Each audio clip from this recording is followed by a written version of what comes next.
Everybody remembers the Campbell AI freaking out towards the end of MGS2, right? During that section of the game, there's an exchange between him and Raiden that I find particularly interesting. Your role, that is, mission, is to infiltrate the structure and disarm the terrorists. My role? Why do you keep saying that? Why not? This is a type of role-playing game. Obviously, it goes without saying that this line was just another trademark fourth wall break. Campbell's referring to us assuming the role of Raiden in the game's story. Strangely though, he's talking to Raiden, not us. It's not like MGS1 where Psycho Mantis looks through the screen and talks to us directly. And what's even weirder is that when Campbell says this, Raiden just kinda shuts up like, oh yeah, huh. So just consider the possibility for a second that we're not the only ones playing a game. What if Raiden is too? I was in a computer game. Funny as hell, it was the most horrible thing I could think of. This idea revolves around the process of gamification. That's when you add game mechanics to something to encourage certain behaviors, like blind consumerism. We see it all the time in our daily lives. You know, like My Coke Rewards or the Monopoly game at McDonald's. Whenever you see points, badges, or levels in a situation that wouldn't normally be a game, boom, that's gamification. It just so happens that one of my favorite examples of gamification occurs within a game. 2011 saw the release of Bulletstorm, a stylistic shooter where the goal is to kill enemies in creative ways to get points that could be used to purchase weapons and ammo. One thing I appreciate about this game is that the writer went out of their way to include game mechanics as part of the backstory and world building. Case in point. So the skill shot readouts I'm seeing on the Leash's hub, this is some kind of combat analysis bullshit? A lot's points to determine if a drop kit will allow you to resupply. The soldiers who excelled got resupplied. The others didn't. Would have made Darwin proud. So basically, the military devised a system to incentivize performance by turning war into a video game. There's a million reasons why a battlefield commander would want to do this. The biggest advantage is psychological. People can be trained to be less averse to brutal savagery if they think their enemy is less than human. A soldier can be desensitized to violence by convincing them that it isn't really happening. It rarely works out that way, but that's a topic for another time. You don't get injured in VR, do you? Every year a few soldiers die in field exercises. There's pain sensation in VR and even a sense of reality and urgency. The only difference is it isn't actually happening. That's the way they want you to think, to remove you from the fear that goes with battle situations. War is a video game. What better way to raise the ultimate soldier? Since long before any of us were born, millions upon millions of tax dollars have been spent in order to convert the horrors of war into playtime. Let's take a look at some notable examples. In 1996, there was Marine Doom. As the name suggests, it was a Doom 2 mod developed to teach Marines tactical thinking. 2004's Full Spectrum Warrior was developed to teach Army squad commanders infantry movement in urban Iraqi environments. Then there's the ongoing America's Army project. This is a series of free first-person shooters, the first iteration of which was released in 2002. It was commissioned by the US Army to be a recruiting tool and propaganda machine by offering civilians a chance to step into the virtual boots of an American soldier. Sound familiar? It's so easy for them to get absorbed by these war games. And before they know it, they're in the PMCs holding real guns. These kids end up fighting in proxy wars that have nothing to do with their own lives. They think it's cool to fight like this. They think that combat is life. They don't need a reason to fight. After all, for them, it's only a game. The military has a long history of conditioning soldiers for combat through various methods, including virtual reality. But in order for that training to be effective, it has to transition from boot camp to the battlefield. You can't just brainwash your soldiers into thinking war is just a game and then throw them into combat willy-nilly. You have to maintain the illusion by making the battlefield an extension of what they've been taught. In the Metal Gear games, we see this done in several ways. The most prominent example is the heads-up display.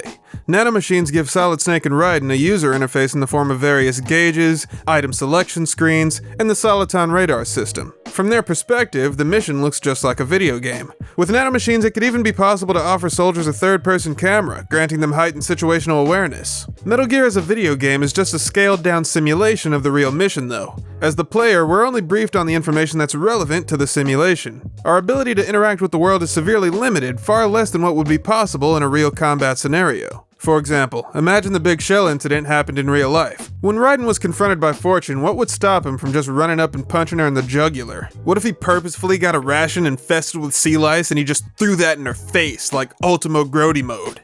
In the game though, there's an invisible wall that prevents you from getting close. That's because the simulation forces you to proceed according to how it was programmed.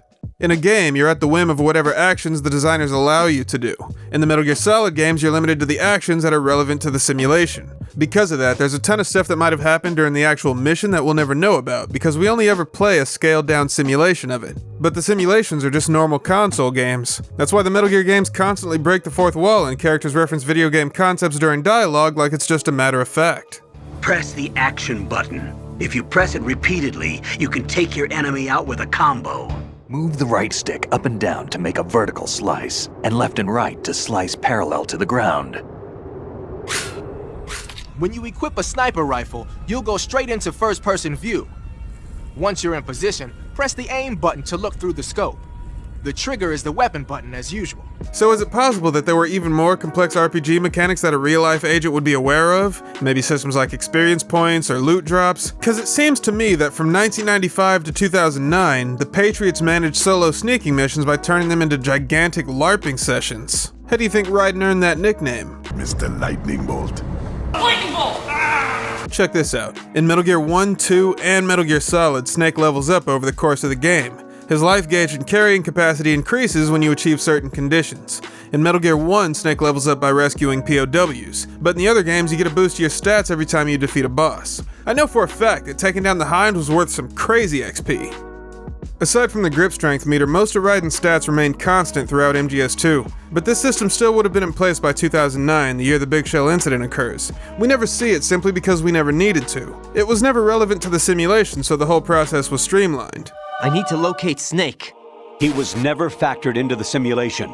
Leave him out of this. Notice how the leveling mechanic is present in the original version of MGS1 but not the GameCube remake. That's because the Twin Snakes is an updated simulation of the Shadow Moses incident that uses the same technology as MGS2. It doesn't stop at just stats though. Remember this? If you run out of ammo, you can have mine. You got enough? Absolutely. Infinite ammo. If Snake and Raiden were playing some kind of Battlefield RPG, wouldn't that make equipment like the Infinity Bandana a legendary item drop? Just something to think about. Think, Mark! The Patriots would have created this RPG system after Big Boss resumed command of Foxhound in the early 90s. Nanotechnology didn't exist until after the year 2000 though, so Solid Snake's first two Foxhound missions would have had a primitive version of this Patriots game in place.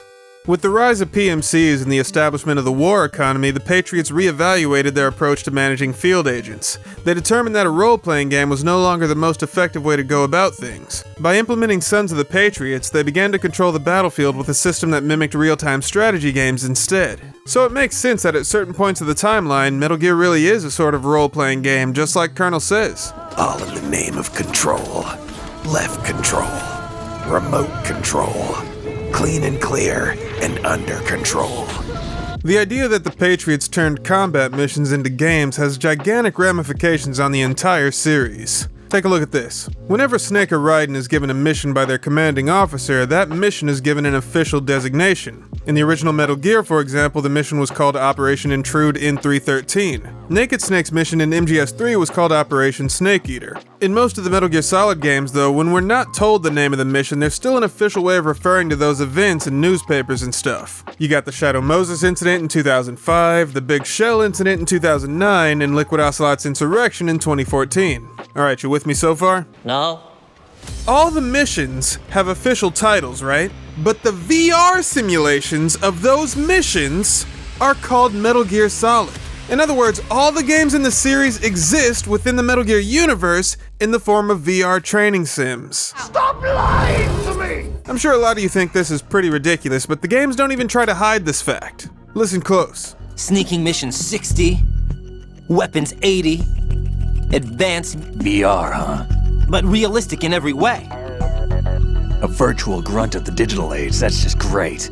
That tells you Snake knows exactly what Raiden's talking about. Why? Because he's done those exact same missions. Raiden isn't talking about some super high-tech VR training facility like the holodeck, he's talking about Metal Gear Solid VR missions for the PlayStation. And later on, it's confirmed that Raiden's played the other games in the series too. I've gone through VR training of the tanker mission before. Yeah? Well, I doubt it accurately simulates the events of that mission. Eva supports this idea in MGS4. Nowadays, anyone with a computer can get combat training. The FPS games that these children love are distributed for free by these companies. Of course, it's all just virtual training. Big Mama considered the free games that the PMCs gave away to be military-grade VR training, but in order to reach as wide of an audience as possible, the PMCs would have had to distribute their games on devices with a large install user base. As of 2014, that meant game consoles like the 360 and the PS3. At that time, most people didn't have access to a $1 million supercomputer, yet they still had access to VR training on the same level as what Snake and Raiden got. The games lead you to believe that VR training is a huge spectacle like jacking into the Matrix, but no, these games were the VR simulations the whole time. In other words, soldiers in the Metal Gear universe train using common household video games, which is actually true to the real world. Like I mentioned a minute ago, militaries across the world have been using games as training tools for literally hundreds of years. The Metal Gear games exist within the Metal Gear universe in the form of military training tools, but it's not like you can go to your local Funko Land and buy a copy for your Okama Game Sphere. Xboxes and PlayStations might actually exist in that universe, since Otacon said in an early MGS4 trailer that the Mark II runs on a cell processor. Which is why it's a piece of shit! But the Metal Gear Sims aren't commercially available products, they're proprietary military software. It just so happens that those Sims were created to be used on easy-to-acquire consumer electronics. This actually mirrors the real world in a lot of ways. In the past couple decades, the US military has used all kinds of simulators that weren't available to the general public. Sometimes, though, a simulator that was intended for military use will be converted into a product for civilian consumption. Full Spectrum Warriors started out as a training tool, but it later got retooled for public release shortly after. The console version has a cool Easter egg where you can put in a cheat code to unlock the original training sim designed for the Army. On the other hand, simulators like Virtual Battlespace are only available for military personnel. It's cool though, because Bohemia Interactive, the developers of Virtual Battlespace, are also the guys who make the popular Arma series. So you're saying that VR training is some kind of mind control? Sons of Liberty and Guns of the Patriots were trying to deliver a little social commentary with this little tidbit. The idea was that people shouldn't spend too much time playing video games because virtual reality prevents you from distinguishing between fact and fiction. The more time you spend playing, the more aspects of that game start to bleed into the real world. And when you try to solve your real-life problems the way you would in a video game, that's when you paint yourself blue and start snatching rings off the fingers of helpless newlyweds. I've seen it happen, okay? It ain't pretty! I'm so fast, you couldn't even comprehend how fast I am. Yeah, so the commentary is actually pretty stupid, but honestly it's people like me who played the hell out of these games who are the real clowns. Here's a series where every single entry is telling you directly to your face, hey, maybe you shouldn't be playing this, but nobody fucking listens. Anyway, an interesting thing about the idea that the Metal Gear games are all VR training sims is that the parameters of the simulation change depending on the technology that's available at the time. Wait, did I say parameters? Because I actually meant gameplay mechanics. The best way to illustrate this concept is with MGS1 and its remake, the Twin Snakes. The original Metal Gear Solid had a rudimentary leveling system, but the Twin Snakes doesn't have that mechanic at all because it's been abstracted by the simulation. The leveling system would still be present during the actual mission, as Kernel implies, but it doesn't factor into this version of the simulator. Imagine if the Shadow Moses incident was simulated a third time using MGS3's VR technology. Which of that game's mechanics do you think would carry over? Maybe stamina management, the survival viewer, or even the camo index? Now what if the events of Liquid Ocelot's insurrection were simulated using MGS1's VR engine? In that case, several mechanics would have to be taken out or replaced. The threat ring, for example, would probably be swapped out for the classic Soliton radar. See what I'm getting at? Alright, now hold the phone. MGS1 came out in 1998. But the Shadow Moses incident took place in 2005. So how could someone simulate an event that hasn't even happened yet? More importantly, why would anyone ever do that? Again, within the Metal Gear universe, the Metal Gear simulations wouldn't be released to the public. At the time the simulations were initially available, only people with super high security clearance would have had access to them. And since the Shadow Moses simulation was available in 1998 at the latest, that means the simulator was somehow released 7 years before the mission actually took place. If it's still hard to see why this is such a big deal, let me break it down for you. The entire point behind running a simulation in the first place is to practice for the real deal. Or maybe you're trying to rehearse certain events so everything goes according to plan. That's right, all the events of the Shadow Moses incident were rehearsed 7 years beforehand to make sure everything went smoothly. At the same time, the Big Shell incident took place in 2009, but the simulation was released in 2001, meaning those events were rehearsed 8 years before the fact. And the ridiculous part is, this isn't a crazy theory or anything like that. There's actually a precedent for this in the series. You know the cassette tape Big Boss gives Venom during the stupidest ending in video game history? The B-side of that tape is labeled Operation Intrude N313. That's literally Metal Gear for the MSX. Look, there's the MSX right there. So Big Boss gave Venom a simulation of a mission 11 years before it took place so Venom could practice blowing himself up. That is insane. Somebody in the comments is gonna say this is proof Big Boss wanted to kill Venom because he was becoming too much of a threat, but no, that's not how it went down. Big Boss would have been preparing Venom for the worst case scenario, where Big Boss would have had to appear dead in the eyes of the world so the real Big Boss could build Zanzibar land without scrutiny. Do you understand? Alright, before I wrap this up, there's one last loose end I gotta take care of. Operation Snake Eater took place in 1964, but the game didn't come out in our universe until 2004. So why would you ever want to simulate a mission 40 years after it happened? The Game Theorist did a video a while back that gives a good reason for this, so go check it out if you want. But in addition to their explanation, Otacon reveals in MGS4 that the Pentagon declassified Big Boss's file in early 2014. All of a sudden, his story is the stuff of pop culture. Books, magazines, the net. Aside from magazines and books, Big Boss's missions would have also been adapted into movies and, of course, video games. So at least in the case of Operation Snake Eater, one of the training simulations was actually released to the general public. But why would they be working on that game for over a decade before it was supposed to be released? Simple. They had to go through it and redact all the unfavorable stuff while embellishing boring events to make it more entertaining for the masses. But someone in the Metal Gear universe was planning on hyping Big Boss up, and so they planned for that game to come out over a decade before it actually did. Whoever this person was didn't want to leave anything to chance, so they had the simulations made to ensure that their plans would go off without a hitch. And if you've been paying attention, you know there's only one character in the franchise who fits that description.